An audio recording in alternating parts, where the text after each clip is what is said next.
दुर्गा शक्ति मामले में यूपी की अखिलेश सरकार भी सतर्क हो गई है। काफी किरकिरी होने के बाद अब अखिलेश सरकार की नींद खुली है और इस मामले की जांच के लिए 5 सदस्यीय कमेटी का गठन किया गया है। उत्तर प्रदेश के खान मंत्री गायत्री प्रसाद प्रजापति ने मामले की जांच के लिए कमेटी का गठन किया है, जिसमें खान मामला और दुर्गा शक्ति के निलंबन के मामले में रिपोर्ट देने के लिए कहा गया है। कमेटी अपनी रिपोर्ट को 2 दिनों के भीतर सौंपेगी। दुर्गा शक्ति मामले में सरकार पर आरोप लग रहे हैं कि रेत माफियाओं के प्रभाव में ही ईमानदार एसडीएम दुर्गा शक्ति नागपाल का निलंबन किया गया था, जिसके बाद दुर्गा शक्ति के पक्ष में आवाज उठनी शुरू हो गई थी।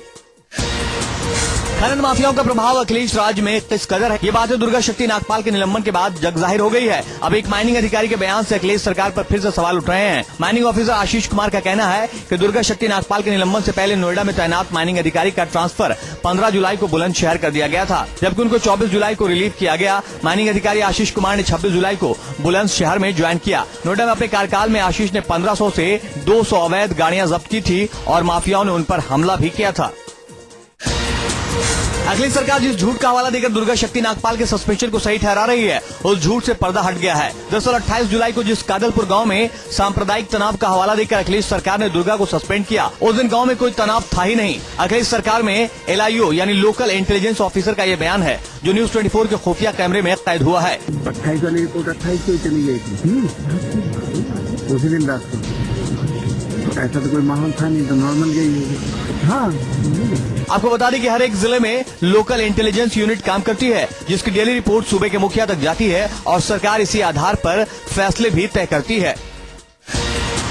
गौतम बुद्ध नगर के एसडीएम दुर्गा शक्ति नागपाल के सस्पेंशन के मामले में आखिरकार कांग्रेस अध्यक्ष सोनिया गांधी को भी दखल देना ही पड़ गया। सोनिया ने इस बारे में प्रधानमंत्री डॉक्टर मनमोहन सिंह को चिट्ठी लिखकर उनसे पूछा है कि क्या इस मामले में केंद्र सरकार कुछ कर सकती है। पीएम को लिखी चिट्ठी में सोनिया ने लिखा है कि यह तय किया जाना चाहिए कि इस अधिकारी के साथ नाइंसाफी न हो। प्रशासनिक अधिकारियों को ऐसा माहौल दिया जाना चाहिए ताकि वो बिना भय के काम कर सकें। गौरतलब है कि करीब 1 हफ्ते गुजर जाने के बाद भी कांग्रेस इस मामले पर चुप्पी साधे हुए थी, लेकिन अब सोनिया की इस चिट्ठी के बाद कांग्रेस नेता भी अखिलेश सरकार के इस फैसले की खुलकर मुखालफत कर रहे हैं।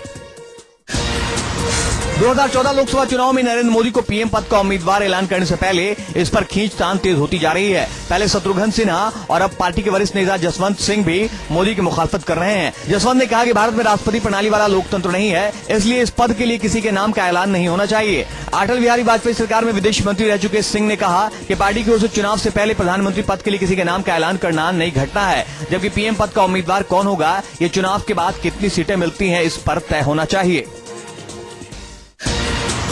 देश के जाने माने बिजनेस घराना सियाराम सिल्क मिल्स की बहू बिहारी पोद्दार की जमानत याचिका को कोर्ट ने खारिज कर दिया। बिहारी के वकीलों ने दलील दी कि बिहारी पर जो आरोप लगे हैं वो गलत हैं। साथ ही वकीलों ने कहा कि जो भी स्टाम्प ड्यूटी है वो भरने के लिए तैयार हैं, लेकिन कोर्ट ने उनकी दलील नहीं मानी और बिहारी के 14 दिनों की कस्टडी को बरकरार रखा है। बता दें कि देश की टॉप घराना सियाराम सिल्क मिल्स की बहू को मुंबई अंतर्राष्ट्रीय एयरपोर्ट पर हीरो की तस्करी के मामले में गिरफ्तार किया गया था। बिहारी पोद्दार सियाराम मिल्स के डायरेक्टर अभिषेक पोद्दार की पत्नी है।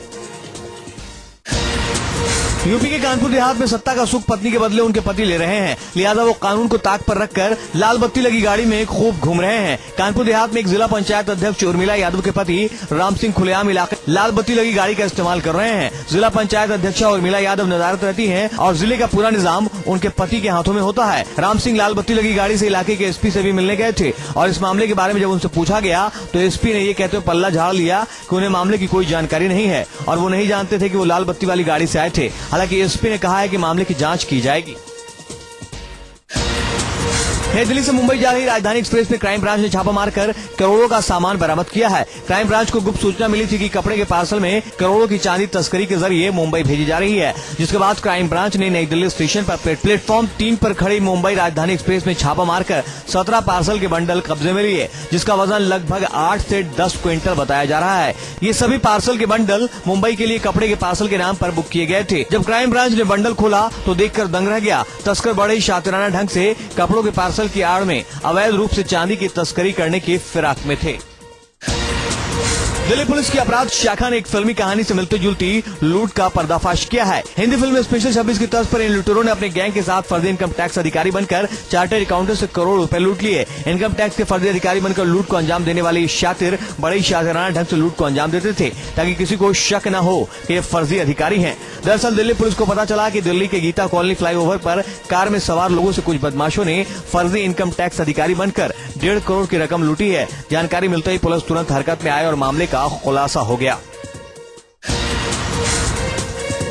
दिल्ली के चांदनी चौक इलाके में एक पुरानी इमारत अचानक देर रात ढह गई। दरअसल BM शाह नाम की ये इमारत तकरीबन 100 साल पुरानी थी और इसमें कई दफ्तर और गोदाम थे। इस इमारत में चौथी मंजिल बनाने का काम अवैध तरीके से चल रहा था, जिसके चलते इमारत में दरार आ गई थी और शाम के वक्त MCD को इस बारे में जानकारी दी गई थी, लेकिन यहाँ कोई अधिकारी जायजा लेने नहीं पहुँचा, जिसका नतीजा ये हुआ कि रात के वक्त इमारत पूरी तरह से जमींदोज हो गई। हालांकि इस दौरान कोई हताहत नहीं हुआ। मुंबई से सटे मीरा रोड के सुंदर विहार बिल्डिंग में 45 साल की समिधा अली ने अपने 2 बच्चों को मारकर खुद सुसाइड कर लिया। 2 महीने की नूरैन और 3 साल की अलीना को बाथरूम में रखे पानी टब में डुबोकर मार डाला और उसके बाद खुद को भी बेडरूम के पंखे में लटक कर जान दे दी। पड़ोसियों की माने तो समिधा ने ये कदम महज ईद की खरीदारी के लिए पति के कम पैसे दिए जाने पर नाराज होकर उठाया। समिधा ने अपने पति आसिफ से ईद की खरीदारी के लिए पैसे मांगे थे। आसिफ ने समिधा को खरीदारी के लिए 5000 रूपए दिए थे, लेकिन समिधा काफी नाराज थी और आसिफ से और पैसे मांग रही थी। इस बात को लेकर शनिवार को दोपहर दोनों के बीच मामूली कहासुनी हुई, जिसके बाद नाराज होकर समिधा ने इतना बड़ा कदम उठा लिया। पटना पुलिस ने एक साइको किलर को गिरफ्तार किया है, जो पूर्व MLC दिवंगत ललन श्रीवास्तव का बेटा है। पटना पुलिस ने अमित उर्फ अविनाश को उसके 3 साथियों के साथ गिरफ्तार किया, जिसमें एक महिला भी शामिल है। पुलिस के मुताबिक अमित अपने पिता की हत्या का बदला लेने के लिए अब तक 3 हत्याएं कर चुका है। अमित ने 7 जुलाई को अपने साथियों के साथ बाईपास थाना अंतर्गत लक्ष्मीनगर में एक महिला और उसके पुत्र को उनके घर में बंधक बनाकर गहने लूटे थे। पुलिस ने आरोपियों के पास से 5 पिस्टल, 6 कारतूस और गहने बरामद किए हैं।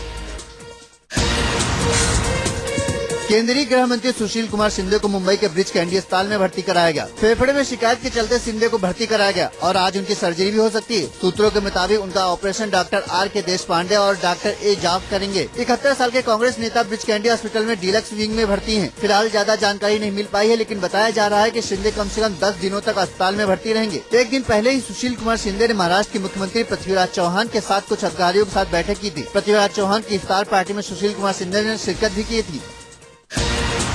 मशहूर कन्नड़ अभिनेत्री रम्या की खुशी उस समय गम में तब्दील हो गई जब लोकसभा उपचुनाव के लिए उन्होंने मंड्या से अपना नामांकन भरा। और रम्या के नामांकन भरने के ठीक बाद उनके पिता की मौत दिल का दौरा पड़ने से हो गई। कन्नड़ के अलावा तमिल, तेलुगु फिल्में कर चुकी अभिनेत्री जैसे ही शनिवार को जिला अधिकारी के दफ्तर में नामांकन के बाद बाहर निकली, तब उनके चेहरे का आत्मविश्वास साफ झलक रहा था और वो अपने प्रशंसकों से भी खुशी खुशी मिल रही थी। लेकिन उनके चेहरे की खुशी तब गायब हो गई जब उनके पिता R.T. नारायण की मौत जिला अधिकारी के दफ्तर परिसर में ही हो गई। अगर आप अगले सप्ताह सस्ती घरेलू हवाई यात्रा सेवा का लुत्फ उठाना चाहते हैं तो आपके पास यही मौका है। एयरलाइंस कंपनियों में बढ़ते कंपटीशन को देखते हुए जेट एयरलाइंस ने 7 लाख सस्ती हवाई टिकट बेचने के मकसद से नई योजना पेश की है। ज्यादा से ज्यादा ग्राहकों को लुभाने के लिए जेट एयरवेज धमाकेदार ऑफर लेकर आया है। इस ऑफर पर हवाई किराया 1777 रूपए से शुरू होता है। मुंबई, अहमदाबाद, दिल्ली, जयपुर, पुणे, इंदौर रूट पर जेट एयरवेज के टिकट के लिए 1777 रूपए चुकाने होंगे। वहीं मुंबई, बेंगलुरु, दिल्ली, अहमदाबाद, हैदराबाद, कोच्चि रूट के लिए हवाई किराया 2777 रूपए होगा। मुंबई, दिल्ली, चेन्नई, कोलकाता, दिल्ली, पुणे रूट के लिए भी हवाई किराया 3777 रूपए है। जेट एयरवेज का discount offer one way economy ticket पर लागू होगा। सस्ते हवाई टिकट 9 अगस्त 2013 तक बुक कराए जा सकते हैं। 10 अगस्त 2013 के बाद इन टिकटों का इस्तेमाल किया जा सकता है।